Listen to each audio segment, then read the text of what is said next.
즐거운 수학 공부 한번 해보도록 하겠습니다. 대단원 평가하기. 우리 평면도형과 입체도형 단원의 대단원 평가하기 문제들 한번 풀어보도록 할 거예요. 교과서는 236쪽에서 238쪽까지 한번 풀어볼 거고요. 자, 그러면 스스로 개념 점검하기. 문제 미리 다 푸시고 다시 푸셨겠죠? 자, 평면도형의 성질에서 다각형에서 이웃하는 두 변으로 이루어진 내부의 각을 우리가 뭐라고 부르냐면 내각이라고 부르죠. 그러니까 요 부분이죠. 요 부분을 우리가 내각이라고 불러준다 그랬어요. 그러면 다각형의 한 꼭지점에서 한 변과 그 변의 이웃한 변의 연장선이 이루는 각. 지금 요 각을 의미하는 거죠. 그죠? 다각형에서 한 꼭지점에서의 한 변과 그 변의 이웃한 변이 있잖아요. 이웃한 변을 연장한 요 아이가 이루는 각을 우리가 바깥쪽에 있다고 해서 외곽이라고 부른다고 했었어요. 그래서 이번에 정답은 외곽. 한 원위에 두 점을 잡을 때 나누어진 부분, 한 원위에 두 점을 잡을 때 나누어진 두 부분을 우리가 호라고 불러요. 그러니까 요거 원을 볼게요. 이렇게 A가 있고 이렇게 B가 있을 때 원이라는 게 원 내부를 의미하는 게 아니라 이 동그란 선 자체를 원이라고 불러요.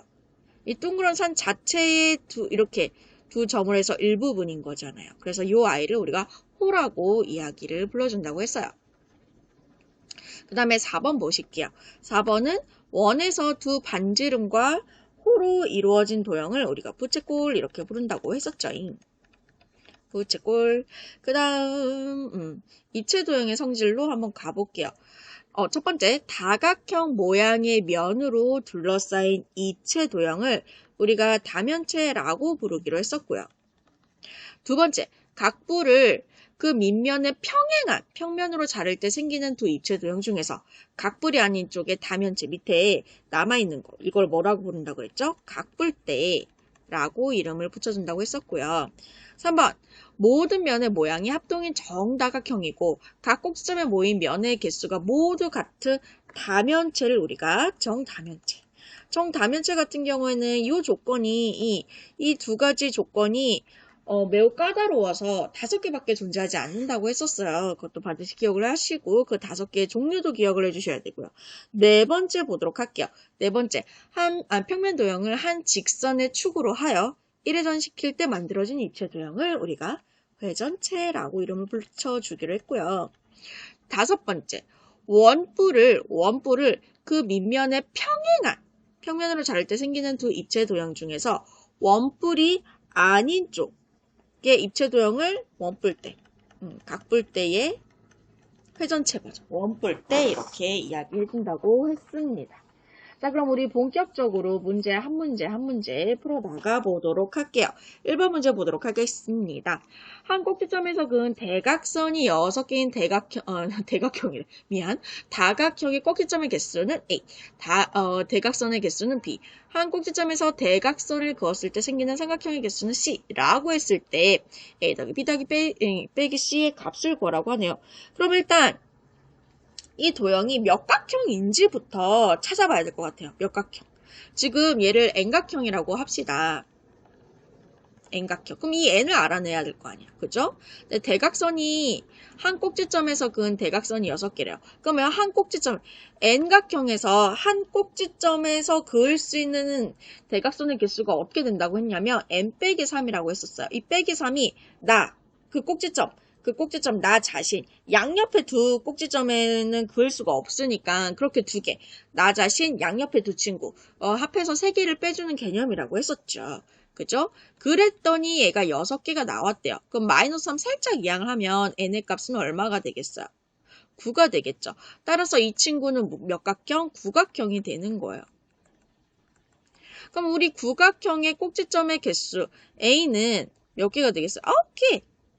대각선의 총 개수를 한번 구해보도록 할게요. 대각선의 총 개수. 지금 일단은 한 꼭지점에서 그을 수 있는 대각선의 개수가 6개예요. 그죠?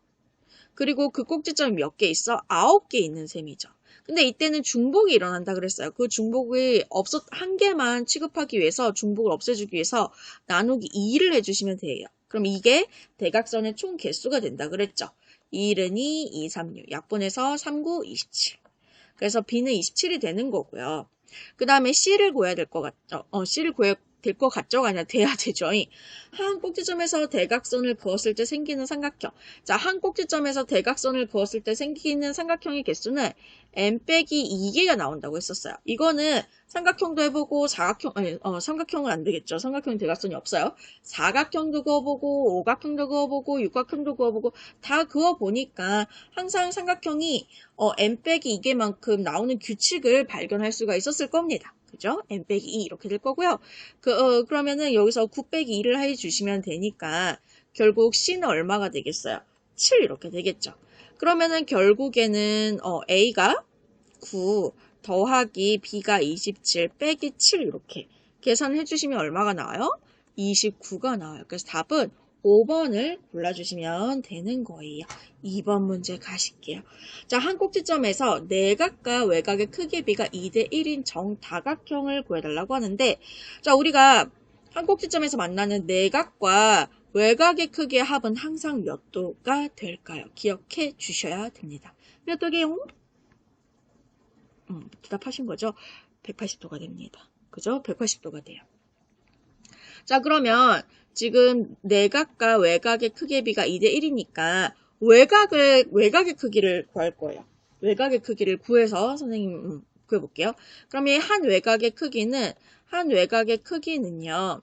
전체 180도에서 전체 3등분을 한 것 중에 한 개만큼 가져가는 게 외곽이니까 3일은 3, 3, 68, 60도. 이렇게 되겠죠. 선생님이 왜 내각이 아니라 외곽을 이용해 주냐면 외곽의 크기의 합은 항상 몇 도? always. 무슨 일이 있어도 360도가 된다 그랬어요. 그죠? 그러면 360도를요. 예를 들어 N각형이라고 하면 N각형, 각이 N개니까 N으로 나눴을 때 한 내각이 60도가 나온다는 소리죠. 그죠? 그럼 계산 이렇게 하시면 되고 이때 요 N이랑 60이랑 자리 체인지 가능하다고 했습니다. 그럼 결국 N은요. 60분의 360도가 되는 거고요.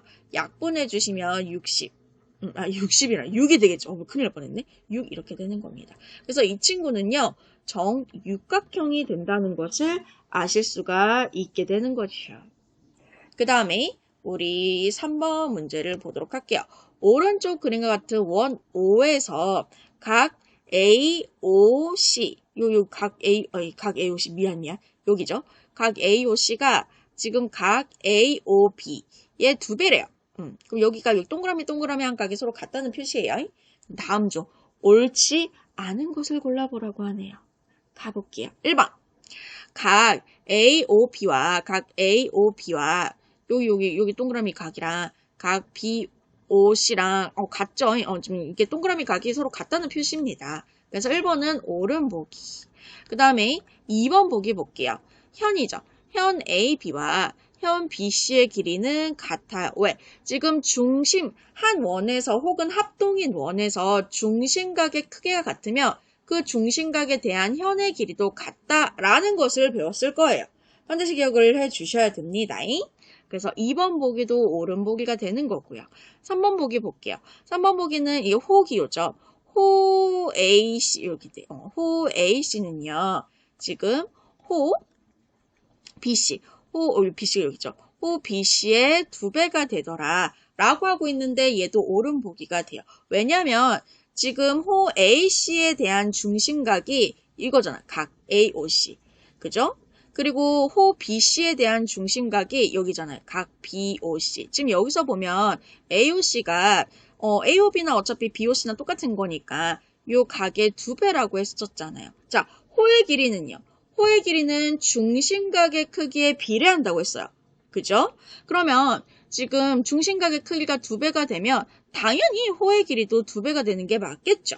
그죠? 비례하니까요. 여기서 이제 보통 이제 비례한다라는 표현은 정비례를 의미하는 겁니다. 반비례 아니에요. 이렇게 해주시면 되고요. 그럼 3번도 옳은 보기. 그 다음에 우리는 4번 보기를 한번 보도록 하실게요. 4번 보기를 봐주시면 갑자기 보기 베이지. 호 AC, 현입니다. 현 AC는요. 그리고 현 BC. 현 BC의 2배라고 하고 있는데 얘가 틀린 보기가 돼요. 왜냐하면 자, 우리가 합동인 원 혹은 한 원에서 중심각의 크기가 같으면 그 중심각에 대한 현의 길이는 같다 그랬어요. 물론 호의 길이도 같겠죠. 그리고 호의 길이는 중심각의 크기에 비례한다 그랬어요. 그런데 여기서 현은 비례하지 않아요. 비례한다는 정비례한다는 말이 비례한다는 말이 중심각의 크기가 2배, 3배, 4배 이렇게 변하면 호의 길이도 2배, 3배, 4배 이렇게 변해요. 하지만 현의 길이는 2배, 3배, 4배 이렇게 변하지 않아요. 정확하게 그렇게 변하진 않아요. 오케이? 그래서 현은요, 중심각의 크기에 비례하지 않아요. 이거 친구들이 호랑 현 많이 헷갈려 하거든요. 반드시 구분 지어서 생각해 주실 수 있어야 돼요. 그래서 답은 4번이 되고요. 5번 보기 한번 확인해 볼까요? 5번 보기 같은 경우에는 부채꼴, 이거 좀 치워야지.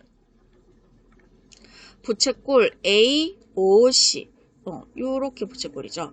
요렇게 부채꼴 A, O, C의 넓이는요. 뭐의 넓이냐? 부채꼴 A, O, B. 요 넓이의 2배가 되더라. 자, 부채꼴의 넓이도 중심각의 크기에 비례한다 그랬어요. 그죠? 그래서 중심각 크기가 2배가 됐으니까 당연히 부채꼴의 넓이도 2배가 되는 게 당연합니다. 그래서 3번의 답은 4번을 골라주시면 되는 겁니다. 자, 4번 문제 보도록 하겠습니다. 다음 그림과 같은 다트판에서 두 원의 중심이 일치하고 반지름의 길이가 각각 8cm, 12cm일 때 상품으로 과자를 받을 수 있는 다트판의 영역의 넓이를 구해달라고 하네요. 단, 각 부채꼴의 중심각의 크기는 모두 같고요. 경계선의 다트를 맞추는 경우는 생각하지 않는. 그런 친구들 있잖아요. 선생님, 이런데 맞추면 어떻게 되냐요. 그런 거 생각하지 않는다는 소리야. 물론 맞출 수는 있겠지. 근데 문제 풀 때는 안 써먹을 거라는 뭐 그런 이야기가 되는 겁니다. 자, 과자가 연한 연두색이죠. 근데 요거 봐봐라. 요거를 이렇게 과자 요 부분을요 뚝 떼가지고 초콜릿 요렇게. 왜냐면 얘네들 반지름이 같고요. 중심각의 크기가 같으니까 넓이가 같겠죠. 그죠? 딱 옮기고. 그죠? 그리고 여기 추가로 구해주시면 되겠네요. 그래서 어떻게 할 거냐면 요만큼의 부채꼴의 넓이에서 요만큼의 넓이를 더하는 방법을 쓰실 거예요. To understand 한번 해보도록 하겠습니다. 그러면 요만큼의 여기 반지름이니까 12잖아요. 자, 부채꼴의 넓이 구하는 공식. 원의 넓이에서 비례배분 들어가는 거잖아요. 원의 넓이 곱하기 360분의 중심각. 여기는 이제 중심각의 크기. 어떻게 되냐면 중심각의 크기까지는 굳이 구하실 필요는 없어요. 비례배분해서 들어가는 거잖아요. 왜냐면은 요 전체를 지금 하나, 둘, 셋, 넷, 다섯, 여섯, 일곱, 여덟. 8등분 한 것 중에 하나니까 360분의 중심각 대신 8분의 1을 곱해주셔도 돼요. 어차피 그거 약 360분의 중심각 45도일 거거든요. 약분해도 8분의 1이 나오니까. 알겠죠? 이렇게 생각해 주실 수도 있어야 됩니다. 굳이 이제 중심각까지 안 구해도 된다는. 자, 그러면 원의 넓이가 어떻게 돼 있어요? 반지름의 길이가 12일 때 원의 넓이 파이 r 제곱 공식 반드시 기억을 해 주셔야 됩니다. r 제곱 12를 제곱하면 144가 나오거든요. 파이 반드시 붙여주시고요. 그 다음에 곱하기 8분의 1 하면은 이 넓이가 나오겠죠. 그러면은 8일은 8, 8일은 8, 88, 64 해서 18파이 이렇게 나올 거고요. 요 부분의 넓이를 한번 구해볼게요. 요 부분의 넓이는 어떻게 구해주실 거냐면 요만큼의 부채꼴의 넓이에서 그 다음에 내가 좋아하는 핑크 요만큼의 넓이 부채꼴의 넓이를 뺄 거예요. 그럼 요만큼의 부채꼴의 넓이는 얘랑 여기 우리가 구한 거랑 똑같을 거니까 18파이가 될 거고요. 그죠? 그럼 요만큼의 부채꼴의 넓이는 지금 반지름이 얘가 8이잖아요. 그죠? 맞아요. 빼기. 88, 64, 파이 곱하기 8분의 1 하면 이 부분의 넓이가 나올 거란 말이죠. 그죠? 해봅시다. 8일은 8, 88, 64, 8파이. 그럼 얘가 빼기 8파이 이렇게 될 거고요. 그럼 18파이에서 8파이 빼면 얼마예요? 10파이 이렇게 되겠죠. 그죠? 그래서 여기 있는 10파이랑 여기 있는 18파이랑 더해주시면 답은 얼마? 그렇죠. 28파이 제곱 센티미터 이렇게 된다는 것을 아실 수가 있습니다. 문제 한번 풀어보도록 하겠습니다. 다음 중 옳지 않은 것을 골라달라고 하는 그런 문제가 되겠네요. 가봅시다. 자, 1번 모든 면의 모양이 정삼각형인 정다면체는요. 정사면체 있고요. 정 8면체 있고요. 정 20면체 있는 거 맞습니다. 1번은 옳은 보기가 되는 거고요. 2번 보기 볼게요. 2번 보기 같은 경우에는 정 다면체의 각 면의 모양은 정삼각형, 정사각형, 정오각형 뿐 맞아요. 이렇게 되고요. 그 다음에 3번 한 꼭지점에 모인 면의 개수가 3인 정다면체는요. 정사면체, 정육면체, 정12면체 이렇게 되는 거 맞습니다. 4번 보도록 할게요. 면의 모양이 모두 합동인 정다각형이면 그 도형은 정다면체입니다. 틀렸어요. 왜? 자, 정다면체는 두 가지 조건을 반드시 동시에 만족을 해야 된다고 했어요. 면의 모양이 모두 합동인 정다각형인 것도 맞는데 한 가지 더. 한 꼭지점에 모이는 면의 개수도 다 같아야 돼요. 그 이야기가 없잖아요. 그 이야기가 없으면 얘는 정다면체라고 이야기할 수가 없어요. 그래서 답은 4번이 틀린 보기, 그러니까 옳지 않은 보기가 되는 거고요. 5번 정다면체의 종류는 5가지 뿐이다. 조건이 되게 까다로운 거라고 했었죠. 그 두 가지 조건을 동시에 만족하는 게. 그래서 5가지밖에 없는 게 맞아요. 이렇게 해주시면 되고요. 6번 문제를 보도록 할게요. 6번 문제 이거 살짝 선생님 지울게요. 6번 문제를 보시면 다음 중 옳지 않은 것을 골라달라고 하고 있습니다. 가볼게요. 1번. 자, 원계등은요, 이 원계등 어떻게 잘라냐면 회전축을 포함하게 자르면은 단면의 모양이 합동인 직사각형이 되는 거 맞아요. 무슨 말인지 아시겠죠? 선생님이 예를 들어서 이렇게. 따다다단 회전축이 이렇게 있을 거죠. 그러니까 요걸 따라서 슉 자르는 거죠. 슉 자르면 그러니까 두 쪽이 딱 이렇게 혹시 TV에서 통나무 자르는 거 보셨어요? 통나무를 도끼로 내리치면 두적으로 빡 이렇게 나오잖아요. 그죠? 그러니까 통나무를 원기둥으로 생각을 해주시면 그때 딱 잘라졌을 때 단면이 어떻게 돼요? 직사각형이 되겠죠. 그 합동이 직사각형 되는 거 맞습니다. 그래서 1번 옳은 보기가 되는 거고요. 우리 옳지 않은 거 찾고 있는 거예요. 2번 원뿔을 회전축을 포함하게 자르면 합동이 이등변 삼각형이 되겠죠. 그렇죠? 이렇게 따다단딴딴 이렇게 회전축을 이 여기를 이렇게 자르면 이렇게 두 조각이 나올 텐데 그 단면이 합동이 이등변 삼각형 되는 거 맞아요. 자 3번 보도록 할게요. 9를 회전축의 수직으로 자르면 합동인 원 이렇게 되는데 봅시다. 선생님이 9를 이쁘게 그려야 되는데 또 감자처럼 그렸어요. 9라고 여러분 눈에는 9라고 이게 감자 아니에요. 9라고 보이셔야 돼요. 회전축 이렇게 할게요. 감자 아니에요. 9예요. 9로 보셔야 돼요. 자, 이게 회전축의 수직이면 회전축이 이렇게 있으면 이렇게 잘라야 되잖아요. 근데 되게 다양하게 자를 수 있어요. 여길 자를 수도 있고 여길 자를 수도 있고 여길 자를 수도 있고 여길 자를 수도 있고 그러니까 엄청 많이 자를 수가 있겠죠. 그럼 얘네들 다 잘랐다고 생각해봐요. 그 단면이 과연 합동이 원일까요? 봐봐요. 여기 잘랐을 때의 단면과 잘 보셔야 돼요. 여기 잘랐을 때 단면이랑 이 원의 중심을 통과한 여기 잘랐을 때 단면의 크기가 과연 합동이겠냐고요. 아니요. 원은 맞아요. 원은 맞는데 합동이진 않아요. 되게 다양하게 회전축의 수직이려면 되게 다양하게 자를 수 있으나 그 잘라진 단면이 모두 합동은 아니에요. 원기둥 같은 경우에는 합동이 맞긴 한데 9는 아니에요. 아시겠죠? 이것도 직관적으로 생각해 주실 수가 있어야 돼요. 그래서 답은 몇 번이냐? 3번이겠지. 답은 3번 이렇게 골라주시면 되는 거고요. 나머지 보기 확인하고 가실게요. 원뿔대를 회전축의 수직으로 하면 다양한 크기의 원이 나오는 거 맞고요. 얘도 마찬가지. 구도 다양한 크기의 원이 나와야 되는 거예요. 5번 볼게요. 원기둥을 회전축의 수직으로 자르면 또 합동이 얘는 이제 합동이 원이 되는 게 맞겠죠. 그래서 6번의 정답은 3번 이렇게 해주시면 되겠습니다. 7번 문제 보도록 하겠습니다. 오른쪽 그림과 같은 입체 도형의 부피를 구해달라고 하는데 자 우리 뿌리죠. 뿔의 부피는 원기둥의 부피의 3분의 1배를 해주시면 된다는 거 반드시 기억을 해주시면 되고요. 그럼 얘도 마찬가지로 밑넓이 곱하기 높이 거기다 반드시 3분의 1을 곱해주셔야 됩니다. 아시겠죠? 우리가 이 부피를 어떻게 구할 거냐면 이렇게 큰 원뿔의 부피에서 여기 요 날아간 없어진 이 작은 원뿔의 부피를 빼면 남은 각뿔대의 부피가 되겠죠. 그럼 식을 한번 선생님이 세워보도록 할게요. 큰 요 부피 같은 경우에는 3분의 1을 먼저 곱할게요. 친구들 자꾸 3분의 1 곱하는 거 까먹으니까 먼저 곱해보도록 하겠습니다.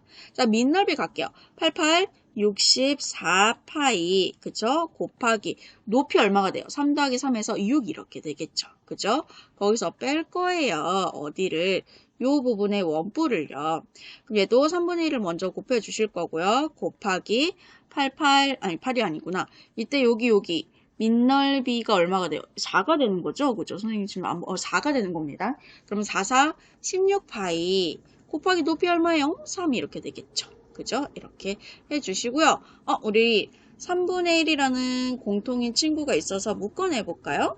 묶어내 주시면 얘는 64파이 곱하기 6. 그 다음에 그냥 따로따로 계산합시다. 그게 더 편하겠네. 자, 약분할게요. 3일은 3, 3, 2, 6. 64파이 곱하기 2는 128파이. 빼기 얘는 3일은 3, 3일은 3, 16파이. 이렇게 되겠죠? 맞아요? 그럼 요거 계산하면 얼마요? 112파이. 부피니까 세제곱 센티미터, 여기 센티미터가 있기 때문에 세제곱 센티미터 단위 맞춰주시면 되겠어요. 8번 갈게요. 자, 오른쪽 그림과 같은 직사각형을 직선 L을 축으로 하여 1회전 시킬 때 만들어지는 회전체의 건널비를 구해달라고 하네요. 건널비. 그럼 이거 휙 돌려서 회전체 만들면 어떻게 나오겠어요? 선생님, 그럼 여기다 그려볼게. 여기 2cm니까 똑같이 2cm 가고, 그 다음에 여기 3cm 대충. 이런 대중입니다.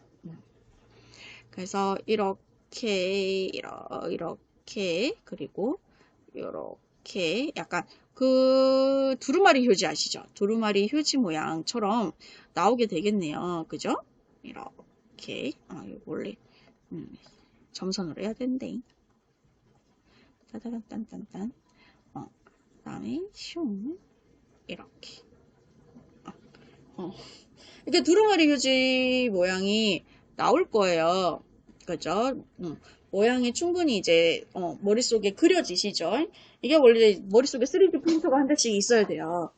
선생님 머리에는 오래된 프린터라서 잘 안 떠올 때가 있는데 아무튼 여러분은 잘 떠올라야 됩니다. 그러니까 두루마리 휴지 모양의 부피를 구해 주셔야 되는데 이때 우리가 부피랑 다면 미안해요. 건널비예요. 건널비 구하시는 거예요. 선생님이. 이렇게 똑같이 말해도 찰떡같이 알아주세요. 이렇게 구하실 건데 이때 주의해 주실 점이 뭐냐면 요렇게 지금 위에서 보면 단면이 이렇게 원 두 개가 겹친 모양이잖아요. 그쵸? 이때 이 도너츠 모양의 넓이 구해서 곱하기 2를 할 거예요. 위에도 있고 아래에도 있으니까 합동일 거고. 그죠? 그리고 이 옆면 쭉 전개도로 펼치면 어떻게 돼요? 직사각형 모양이 되죠. 그죠? 거기 넓이 구하실 거고. 그리고 이 안쪽에 그러니까 두루마리 휴지에 휴지심이 있잖아요.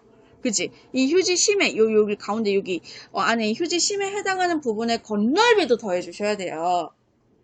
이해되시겠죠? 그러면 볼게요. 여기 도너츠 모양 공간이 없어서 여기다 계산할게요. 도너츠 모양 계산을 한번 해볼게요. 지금 도너츠 모양의 넓이는 어떻게 되냐면 여기 반지름의 길이가 얼마니? 2 더하기 3이니까 5가 될 거고요. 그죠? 그 다음에 요만큼의 길이가 2니까 전체 지금 반지름의 길이가 5인 원의 넓이에서 반지름의 길이가 2인 원의 넓이를 빼면 나머지 도너츠 모양의 넓이가 되겠죠. 맞아요? 자, 한번 구해보도록 할게요. 그러면은 원의 넓이 구하는 공식 파이 r 제곱 5 25파이 빼기 2는 4파이 이렇게 되겠죠. 그럼 이게 얼마예요? 21파이인데 결국엔 이 21파이가 몇 개 있어요? 2개 있으니까 42파이. 그러니까 이 두 밑면의 넓이 합이 42파이가 된다는 걸 알 수가 있고요. 그 다음에 여기 옆면, 큰 옆면. 두루마리 처음 이렇게 휴지 뜯었을 때 이 옆면, 그 부분의 넓이를 구해주시면 얘는 이렇게 전개도로 펼치면 직사각형 모양이 되잖아요. 그때 가로 길이 곱하기 세로 길인데 세로 길은 6이고 가로 길이는 어떻게 돼요? 여기. 밑면의 둘레의 길이랑 똑같다고 했었어요. 그럼 이 밑면의 둘레, 원의 둘레니까 2파이 r, 즉 5 곱하기 2 곱하기 파이, 그럼 10파이 이렇게 되겠죠. 그럼 얘네를 곱해주시면 얼마예요? 60파이 이렇게 될 거예요. 그 다음에 휴지심 건널비 구해주셔야 된다고 했었어요. 이 휴지심 건널비가 어떻게 되냐면 얘도 마찬가지로 직사각형 하나 더 만들게요. 딱 펼치면 직사각형 모양이 될 거고요. 그때 이제 세로 길이가 똑같이 6cm가 될 거고 가로 길이는 요 원의 둘레의 길이랑 같을 거니까 이 2는 4파이 이렇게 되겠죠. 그럼 더 곱해주시면 4, 6, 24파이 이렇게 될 거예요. 그럼 결국에는 얘네들 다 더하면 되잖아요. 42파이랑요. 그 다음에 60파이랑요. 그 다음에 24파이랑요. 싹 다 더해버리면 얼마가 나오냐면 126파이가 나와요. 그래서 단위 조심해주세요. 부피 아니라 건널비이기 때문에 제곱 센티미터. 요렇게 구해주시면 되는 거예요. 네, 또 보도록 하겠습니다. 오른쪽 그림과 같이 밑면의 모양이 한 변의 길이가 8cm인 정사각형이에요. 정사각형이고 옆면의 모양이 모두 합동의 삼각형으로 이루어진 사각뿔의 건널비가 160 제곱센티미터 할 때 x값을 구하라고 하네요. 그러면 이 건널비라는 것은 밑면의 넓이에서 모두 합동으로 이루어진 이 옆면의 넓이가 사각형이 삼각형이 되겠죠. 그죠? 이 삼각형의 넓이에다가 곱하기 4. 왜냐하면 똑같은 게 4개 있으니까요. 를 더한 게 결국 160이 된다는 거잖아요. 그걸로 한번 식을 세워보도록 할게요. 일단 밑면의 넓이는 한 변의 길이가 8cm인 정사각형이니까 8 곱하기 8, 64 이렇게 될 거고요. 그리고 지금 이 옆면 볼게요. 옆면. 이 삼각형이잖아요. 그죠? 이 삼각형, 우리 삼각형 넓이 구하는 공식. 밑변 곱하기 높이 나누기 2 혹은 곱하기 2분의 1. 2분의 1을 먼저 곱할게요. 그때 밑변의 길이가 8이고 그때 높이가 x래요. 바로 이렇게 8x 이렇게 표현해 볼게요. 그게 몇 개 있어요? 4개 있어요. 그랬더니 그게 이 건널비가 되는데 건널비가 얼마래요? 160이래요. 그럼 식은 이렇게 세워주시면 돼요.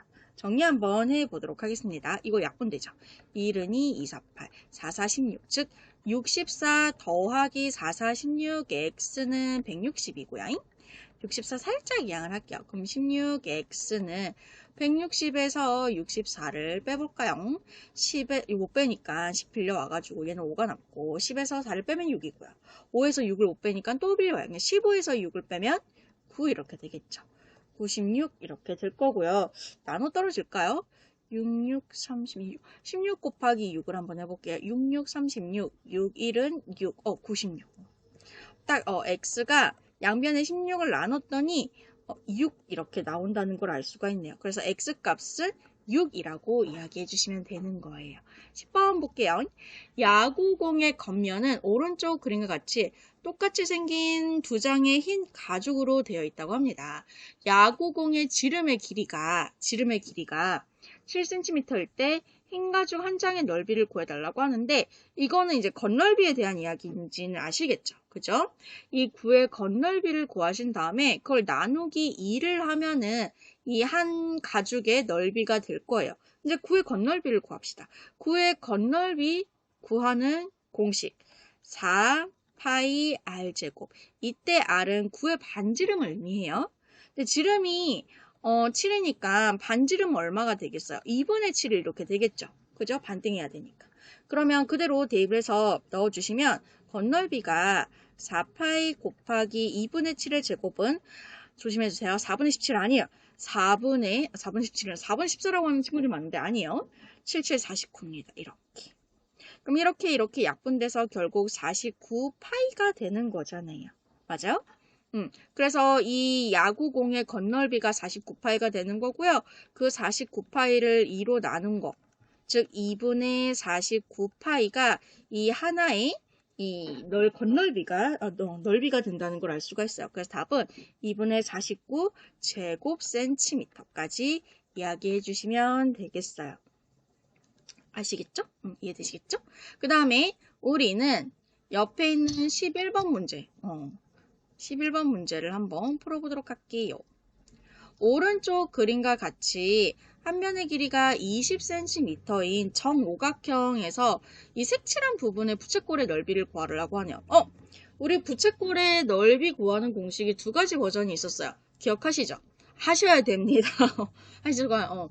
넓이가 두 가지 버전이 있었는데 하나는 중심각의 크기를 알 때, 중심각의 크기를 알 때.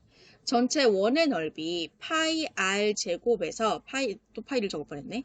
파이 r 제곱에서 b를 배분해서 들어가는 거라고 했잖아요.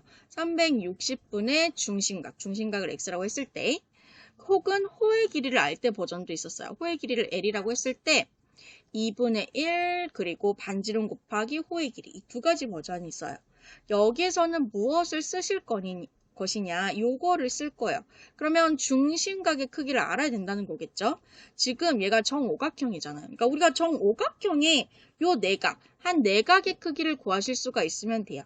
물론 이 정다각형의 각의 크기의 합을 구해서 나누기 5를 하셔도 되는데, 정오각형의 모든 내각의 크기의 합을 구해서 나누기 5를 하셔도 되는데, 선생님 같은 경우는 외각을 많이 쓰는 편이긴 해요. 왜? 모든 다각형의 외곽의 크기 합은 360도죠. 그죠? 그럼 이때 한 외곽의 크기, 이 정오각형의 한 외곽의 크기는요, 나누기 5를 하면 돼요. 그죠? 그러면 얘는 5, 25. 5, 25래. 어머, 선생님. 나누기도 이상하게네. 5, 7, 35인데, 5, 7, 35. 그 다음에 5, 20. 이렇게 되죠. 그럼 여기가 72도야. 그럼 여기 각도가 필요한 건데, 여기 각도는 180도에서 72를 빼면 되겠죠. 그럼 180도에서 72도를 뺄게요. 빼주시면 얘는 8, 얘는 7, 108도가 되죠. 그래서 108도가 된다는 거예요. 자, 그럼 이제 구합시다. 요 반지름의 길이가 20cm잖아요. 그죠? 그래서 파이 r 제곱, 파이 20제곱 해주시면은 420로, 40 아니에요? 곱하기 360분의 108 하면 넓이가 나오겠죠. 자, 약분을 해볼까요? 약분을 일단 요 0, 0 없애버리고요. 그 다음에 4로 약분되네. 4, 46, 4, 9, 36. 4, 9, 36. 얘는 10 이렇게 될 거고요. 그 다음에 9로 약분되는데 9, 1은 9, 9, 1은 9, 9, 28 이렇게 되고요. 결국에는 10, 파이 곱하기 10 곱하기 12 이렇게 되니까 120파이 이렇게 되나요? 그쵸? 그래서 120파이 제곱 센티미터 넓이니까 이렇게 이야기해 주시면 되는 거예요. 우리 12번 문제 한번 보도록 하실게요. 12번 문을 봐주시면 다음 그림과 같이 밑바닥의 지름의 길이가 12cm인 병에 300파이 세제곱센티미터의 음료수가 들어있어요. 병을 거꾸로 세우면 위쪽에 비어있는 부분에 이 높이가 2cm, 여기 보이시죠? 2cm가 될 때 병의 부피를 구해달라고 하네요. 그럼 이때 요 물의 부피 300파이에서 요만큼의 부피를 더해주시면 이 전체 병의 부피가 되겠죠. 아이디어 아시겠죠? 그럼 요만큼의 부피를 한번 구해볼게요. 요만큼만 부피를 구해주시면 되니까. 그죠? 이때 부피는요, 밑넓이 곱하기 높이죠. 근데 이 아이의 밑넓이가 1이에요. 1의 넓이 구하는 공식 파이 r제곱. 그럼 여기서 r의 역할을 하는 친구 얼마? 지름의 반 띵 6 이렇게 되겠죠. 그래서 66, 36파이 밑넓이 이렇게 되고요. 곱하기 높이 이렇게 되겠죠. 그죠? 요 부분이 이제 원기둥이라는 걸 아시죠? 요 비어있는 요 부분이. 그럼 얘는 72파이 이렇게 되는 거예요. 그죠? 그럼 이제 여기 있는 72파이랑 여기 있는 300파이를 더해주시면 얼마가 돼요? 372파이 이렇게 되겠죠. 그래서 요 병의 부피는 372파이 세제곱 센티미터가 된다는 것을 아실 수가 있어요.